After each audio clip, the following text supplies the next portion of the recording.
On reçoit Sylvain Coutran qui est glaciologue pour continuer un petit peu à nous parler de cette histoire des glaciers dans le passé et actuellement. Oui, tout à fait. Merci beaucoup, Sylvain, d'être avec nous aujourd'hui. Il me semble que vous étiez hier en conférence à Argentière, d'ailleurs.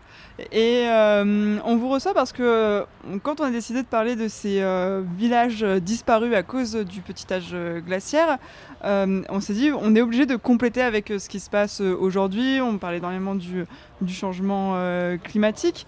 Et aujourd'hui, on est dans une période où les glaciers sont en train de se retirer. Est-ce qu'on peut peut-être un peu rentrer sur tout de suite un peu la situation actuelle, qu'est-ce qu'elle est par rapport à il y a 200 ans? Alors, bonjour, d'abord merci de m'avoir invité. La situation actuelle, elle fait suite à une grande crue qui a duré 400-500 ans, le petit âge glaciaire qui commence au XIVe siècle, avec deux grands pics. Je pense que Michel va vous en parler tout à l'heure. Un grand pic au XVIIe siècle et un autre pic de crue glaciaire très importante au début du XIXe siècle. Beaucoup de destruction, des lacs de barrage, des vidanges de lacs, des ruptures de langues glaciaires. Une période assez cataclysmique pour les habitants des vallées. Et puis à partir de 1850, le climat a commencé doucement, non pas à se réchauffer, mais moins de précipitations neigeuses. C'est ce qu'il en ressort des études. Donc les glaciers ont commencé à régresser. La mer de glace, elle a beaucoup reculé. Le glacier des Bois, dont on vous a parlé, a beaucoup reculé entre 1865 et 1875. À peu près 800 mètres de retrait de ce glacier, où la langue du glacier des Bois, qui était bien connue, on les voit sur les lithographies, sur les peintures, sur les photos datant de 1858-60, les photos de Bisson, elle disparaît totalement en une dizaine d'années, 10-15 ans. Puis après, la mer de glace, elle continue à varier, fluctuer. On a des petites réavancées en 1890, en 1920. Et la dernière en date de ces avancées, c'est les années 60. Entre 55, plutôt 70 pour la mer de glace, que la mer de glace réagit avec un peu de retard du fait de sa longueur, par rapport au Bosson, par exemple. La dernière crue s'est terminée en 1992 à peu près. Et depuis, c'est le retrait continu, plus d'1 kilomètre de recul de la mer de glace. Une situation qui s'aggrave d'année en année. On a des étés trop secs, trop chauds, pas assez de précipitations. Voilà, on peut détailler un peu tout ça. Et Sylvain, vous êtes du coup auteur du livre L'Atlas des glaciers disparus. C'est une histoire en fait du coup de plusieurs exemples de glaciers dans les Alpes. Est-ce que vous pouvez nous citer quelques exemples qu'on peut retrouver dans le livre de glaciers? Il est vrai qu'il y a l'Atlas des glaciers disparus qui a été réédité, qui a eu beaucoup de succès chez Paulsen. La boutique Guérin Paulsen à Chamonix pourra vous le dire. Et cette année, je viens de publier un livre, petit, il y a 150 pages, mais un volume moins important que l'Atlas des glaciers disparus. C'est le réchauffement climatique. Les glaciers du Mont Blanc vont-ils disparaître? Voilà, en gros, le titre de ce livre, avec un petit on revient un petit peu dans le passé jusqu'à 1860, les premières photos, 1850. Et puis, je détaille un petit peu la succession de ces 30-40 dernières années avec le retrait des glaciers qui s'accélèrent, des langues glaciaires qui se coupent en morceaux, comme Bionasset, comme le glacier d'Argentière qui est coupé déjà depuis 2006-2007. Et c'est un constat qui est quand même, pour le moral, qui est vraiment pas bon. Parce qu'on sait que le paysage va évoluer, dans le mauvais sens en fait, vraiment dans le mauvais sens. On va se retrouver dans les 30-40 prochaines années avec des montagnes qui vont être très sèches. Au-dessus de 3500 mètres, on aura encore des glaciers. Ici, on a le Mont Blanc à 4807. Le Mont Blanc, il ne sera pas déglacé avant des siècles. Il faudrait vraiment un gros réchauffement climatique. Donc voilà, c'est dans cet axe que s'inscrit ce nouveau livre.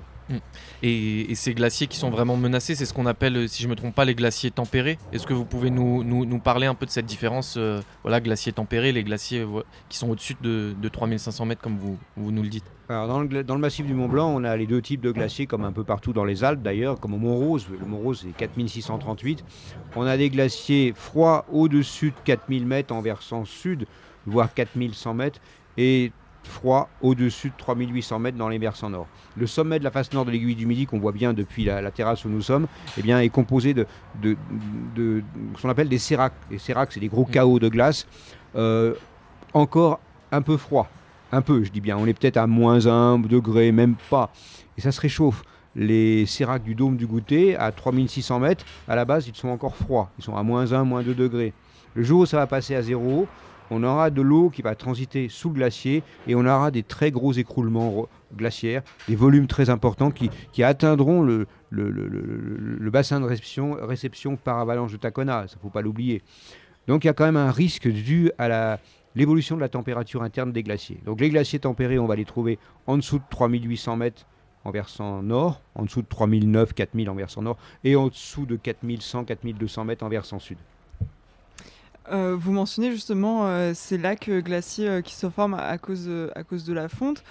Aujourd'hui, on observe déjà ce phénomène. Et est-ce qu'on est déjà menacé aujourd'hui par cette fonte des glaces ? Alors, dans les vallées comme Chamonix, on n'est pas franchement menacé parce que les observations se font de mois en mois. Si un lac apparaît à cause du recul du glacier, ça a été le cas au Bosson il y a une dizaine d'années à peu près. Ce petit lac qui est apparu, il s'est agrandi chaque année un peu plus. Donc ils ont jugé bon de le vidanger. Je ne prendrai pas position là-dessus parce que c'est un peu dommage, quelque part. Et le volume n'était pas énorme, c'était l'équivalent d'une piscine olympique. Bon, je prendrai pas, j'en dirai pas plus. Ce petit lac pouvait, je dis bien, constituer un danger pour le torrent émissaire du glacier qui arrive au village des Bossons. Alors on a des campings, on a des gens qui sont en vacances, qui habitent à proximité. Et c'est vrai que ça pouvait constituer un risque parce que si le torrent grossissait, on avait peut-être une lave torrentielle. Une lave torrentielle, c'est un mélange de sable, de gravier, de blocs avec l'eau. Alors, ça pouvait constituer un risque, c'est pour ça que ça a été vidangé.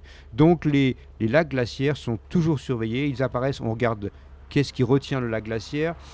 Au glacier du Rhône en Suisse, par exemple, on a un grand lac glaciaire qui est apparu dans les années 2005, à peu près, 2005-2007. Il s'est énormément agrandi. Le glacier a reculé dans le lac. Et ça accélère le recul du glacier, évidemment, la présence d'un lac.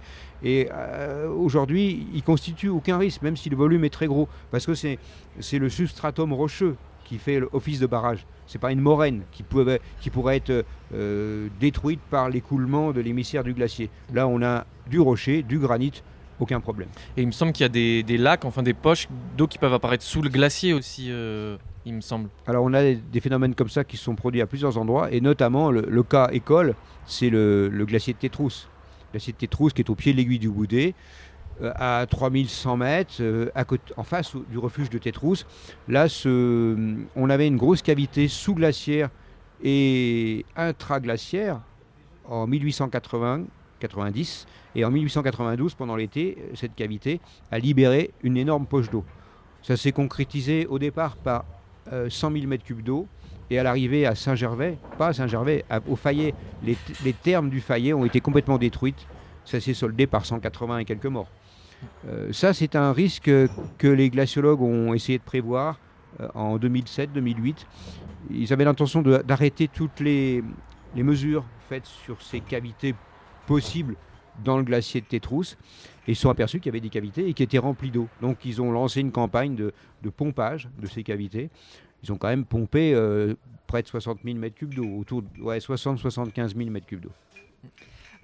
Aujourd'hui, il y a un discours un peu justement autour de ces cycles glaciaires, donc ce côté cyclique on a les glaciers qui avancent, puis les glaciers qui reculent, et on voit beaucoup les climato-sceptiques qui utilisent ça comme argument pour nier en fait le changement climatique. Vous, en tant que scientifique, comment vous répondez à ces discours ? C'est vrai que je reçois régulièrement des mails de climato-sceptiques. Parfois, je les renvoie à Jean Jouzel qui se marre. Parce que la communauté scientifique internationale est totalement unanime. C'est même pas la peine d'être scientifique. Vous, moi, on se lève le matin, on se dit mais merde, comment ça se fait qu'il fait chaud ? On est au pays du Mont Blanc pourtant. Tous les gens disent que le climat a changé, sans pour autant lire les rapports sur l'évolution des températures. On voit bien que les étés sont chauds, que les glaciers reculent. Donc il y a un phénomène qu'on ne peut pas nier. Mais aujourd'hui, depuis 1890... 80-90, à l'époque des premières mesures, les températures ont augmenté sur la Terre d'environ 1,8 degré. 1,2 degré. À Chamonix, c'est 2,4 degrés. C'est le double en montagne, en général. Eh bien, sur les 1,2 degré d'augmentation des températures, on peut faire la part des choses que la part humaine, elle est d'1 degré. Le climat se serait légèrement réchauffé, parce que c'est comme vous le dites, c'est cyclique, mais l'augmentation des gaz à effet de serre fait que on augmente automatiquement les températures avec un temps de retard, évidemment un temps de réponse. Ça veut dire que la quantité de gaz à effet de serre qu'on a dans l'atmosphère aujourd'hui va continuer à agir pendant plusieurs dizaines d'années avant de retrouver un équilibre, voire plusieurs centaines d'années. Entre 1890, 1900 disons, et aujourd'hui, on est passé en termes de quantité de gaz à effet de serre, si on prend le CO2, le dioxyde de carbone, à 280, 300 ppm. ppm, c'est une partie par million, c'est une unité de mesure qu'on utilise. On est passé à 425 ppm cette année. Vous voyez, chaque année, ça augmente un petit peu, et ça augmente de plus en plus. La valeur de l'augmentation est de plus en plus importante. On continue de parler des glaciers sur Globule Radio 90.5 FM en direct de la crèmerie du Moulin. On fait une courte pause musicale et on revient avec Sylvain Coutran, glaciologue, sur la radio des villages. On écoute Beds Are Burning, une chanson qui parle de réchauffement climatique de Julia Stone sur Globule Radio. De retour sur le 90.5 FM, la radio des villages sur Globule Radio dans la vallée de Chamonix. On est très heureux d'être à la crèmerie du Moulin aujourd'hui au Prat, en face du Mont Blanc. Et on est toujours avec Sylvain Coutran, glaciologue. Sylvain, vous nous parliez avant de recherches que vous avez fait sur des glaciers qui ont disparu, même le glacier des Bois. Grâce à quels outils vous pouvez retracer la présence de ce glacier, mais d'autres glaciers aussi que vous exposez, notamment dans votre livre L'Atlas des glaciers disparus? Alors pour le glacier des Bois, qui était le prolongement de la mer de glace, évidemment, au 19e siècle, on a beaucoup cartographié, ça avait été fait avant, dans les années 1920, etc. Mais j'ai essayé de recartographier très précisément les anciennes crêtes morainiques. Alors, les crêtes morainiques, c'est ce que le glacier a déposé sous forme de blocs, de sable, de gravier. Ça fait des petites crêtes allongées, et on en a toute une série qui se sont mises en place pendant le retrait de ce glacier des Bois. Et les plus externes, les plus éloignées de la mer de glace, sont celles qu'on va trouver en face de la gare d'Étines, le village d'Étines. En face de la gare, vous prenez une petite route, toute petite route forestière, et vous franchissez un petit rempart. La route recoupe un petit rempart morainique qui, a priori, serait la moraine du grand maximum de 1640. Et à cette époque-là, on a la destruction, en 20 ans, la destruction du village du Châtelard et de Bonanay. Le Châtelard étant situé au-dessus du village des Bois, sur la crête morainique qu'on appelle la côte du Piget, et le village de Bonanay, un petit peu en retrait, en montant, quand on monte par le chemin du Lavancher, depuis le village d'Étines, là on passe à l'emplacement des villages de Bonanay, du village de Bonanay. Et on parlait de retrait glaciaire, de la menace sur les glaciers, qui est plus une menace sur les glaciers en particulier tempérés dans le massif du Mont Blanc, mais dans toutes les Alpes. Est-ce qu'on sait ce qu'on va avoir une fois que ces glaciers auront disparu? Quel type de terrain on va trouver? Est-ce que ce sera une terre vierge? Parce que voilà, on sait que ces glaciers sont là depuis des milliers d'années. Qu'est-ce qu'on va trouver en dessous de ces glaciers? Alors les glaciers sont là depuis des milliers d'années, je suis d'accord avec vous, mais il y a eu des grandes fluctuations aussi. On est persuadé maintenant que la mer de glace, par exemple, si on prend le glacier le plus près d'ici, avait perdu peut-être 1 ou 2 kilomètres par rapport à sa position actuelle. Et ça, c'était à une époque d'optimum climatique, il y a 7000 ans, il y a 5000 ans, à l'époque d'Otzi en particulier, 5000 et quelques années. Les glaciers sont très très en retrait. Et puis à partir de 4000, c'est une période qu'on appelle le néoglacial. En anglais, néoglacial, ça a été étudié. Les glaciers redescendent plus en aval dans les vallées. Les nouvelles crues sont graduellement plus importantes, avec la dernière crue correspondant au petit âge glaciaire depuis le XIVe siècle, grosso modo. Donc on a cartographié ces extensions anciennes et on sait maintenant que le recul que l'on a aujourd'hui correspondrait en termes de volume de glaciers à ce qu'on a déjà vécu peut-être au Moyen-Âge, à l'époque romaine et à l'âge du bronze. L'âge du bronze est très chaud aussi, l'époque romaine également. Peut-être la température similaire à celle d'aujourd'hui, mais pas à l'échelle de la planète. C'est-à-dire qu'à l'échelle de la planète, à l'époque romaine, la quantité de gaz à effet de serre, elle reste normale, à peine plus élevée. Mais aujourd'hui, on a tellement dépassé cette moyenne, qui était pour le CO2 de 300 ppm, grosso modo, eh bien, on est à plus de 400. Et les perspectives, avec tout ce qu'on produit annuellement, c'est entre 5 et 600 ppm d'ici la fin du siècle. Plus près de 600 que de 500 ppm. C'est énorme. Le climat, on est en train de le bouleverser totalement. Et on parlait de ce qu'on pourra trouver en dessous des glaciers, ce que ce sera des écosystèmes primaires justement qu'on trouvera. Est-ce qu'il y aura un enjeu à protéger aussi ces nouvelles zones laissées par le retrait glaciaire? Il y aura un enjeu à protéger le terrain reconquis par la végétation, Par exemple, aujourd'hui, on a un développement d'arroles, les arroles qu'on trouve beaucoup dans le Valais en Suisse, parce que le Valais est relativement sec et chaud, plus qu'ici. Les arroles se redéveloppent alors que depuis 40, 50 ans, voire plus, depuis le petit âge glaciaire, on n'avait pas d'arroles en bordure des glaciers. Et on les retrouve maintenant. Ils commencent à grandir, à pousser. On a des arroles qui ont 20, 30, 40 ans.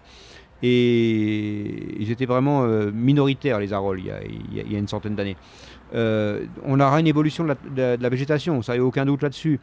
On va avoir un terrain pendant une certaine période, si le retrait est très rapide, comme ça a l'air d'être le cas, où on va avoir un désert de pierre, en fait, en quelque sorte, qui va progressivement être colonisé par la végétation.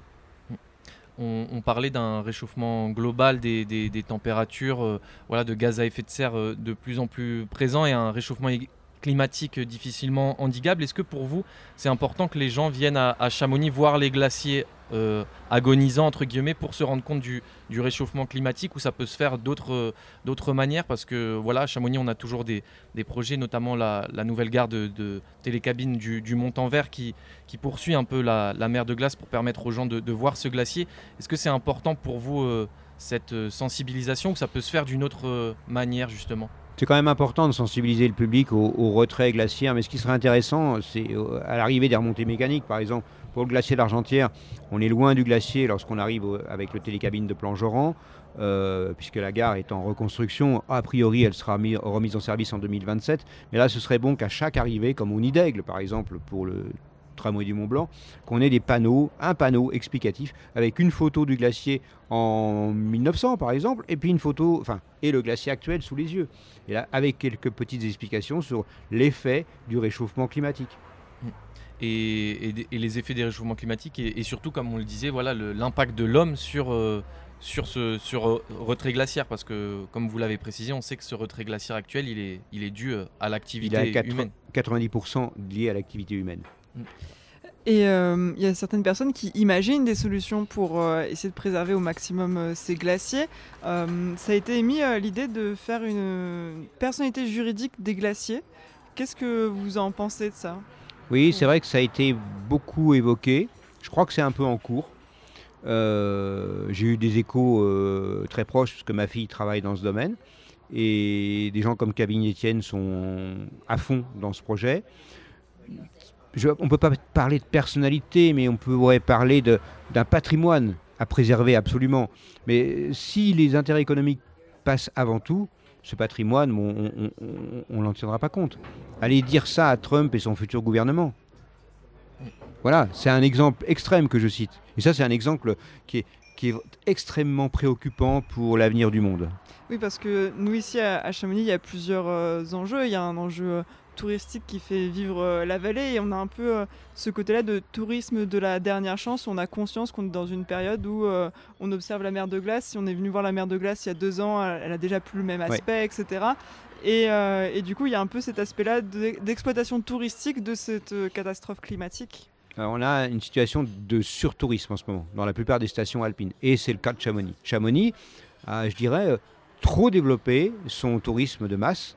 Le tourisme de masse conduit des milliers de personnes à la mer de glace, au glacier d'Argentière également, mais c'est surtout la mer de glace qui attire les foules. Les randonneurs aussi. Alors les randonneurs ont moins d'impact, je dirais, que ceux qui vont monter avec des remontées mécaniques. Mais le surtourisme, c'est une catastrophe pour les stations alpines. Donc pour vous, il faut que Chamonix repense aussi sa manière de faire du tourisme Bien sûr, et surtout pas penser systématiquement au profit. Penser à présenter quelque chose de cohérent, arrêter d'envisager des usines à ski, le ski à tout prix, les retenues collinaires, comme on a cette polémique à la Clusaz. Plateau de Beauregard, il y a des grandes retenues collinaires, il y a qui alimentent les canons à neige. Ça, il faut le repenser de plus en plus, c'est évident. Alors on nous rétorque que oui, mais ça fait vivre beaucoup de gens. Effectivement, le ski, c'est, je crois, un chiffre d'affaires d'à peu près 5 milliards par hiver dans les stations des Alpes françaises. Et ça va être compliqué de changer notre fusil d'épaule. Par contre, les stations peuvent offrir, s'il n'y a pas beaucoup de neige, peu de neige, d'autres activités, du VTT, de la randonnée, de la marche en raquette s'il y a un petit peu de neige. Le ski, oui, il neige beaucoup, allez, on fait du ski. Est-ce qu'on a aujourd'hui des solutions concrètes pour retarder le retrait glaciaire? Il me semble qu'en Suisse, ils avaient testé une solution avec des bâches isolantes sur certains glaciers. Est-ce que c'est envisageable ici dans la vallée de Chamonix? Alors ça ne retarde pas le retrait glaciaire de couvrir le glacier avec des bâches. On prend l'exemple de la grotte de glace de la mer de glace, la nouvelle grotte de glace, et c'était le cas pour l'ancienne. On a des bâches qui sont au-dessus de l'entrée de la grotte. C'est tout simplement parce que sous des bâches blanches, on a moins d'ablation de la surface du glacier, moins de fonte, et que ça construit sous les bâches blanches des murs de glace qui ne fondent pas. La surface du glacier fond, sous la bâche blanche, ça ne fond pas beaucoup. Ou ça fond un petit peu, mais très peu. Du coup, ça fait des reliefs de glace qui vont empêcher les pierres de glisser vers l'entrée de la grotte pour sécuriser.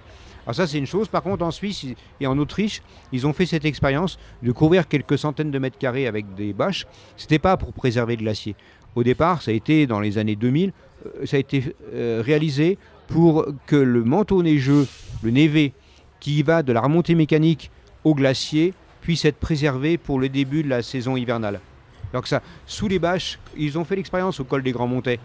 Col des Grands Montets, sorti du téléphérique des Grands Montets, on descend au col à 3100 mètres à peu près, 3100, au pied de l'aiguille des Grands Montets.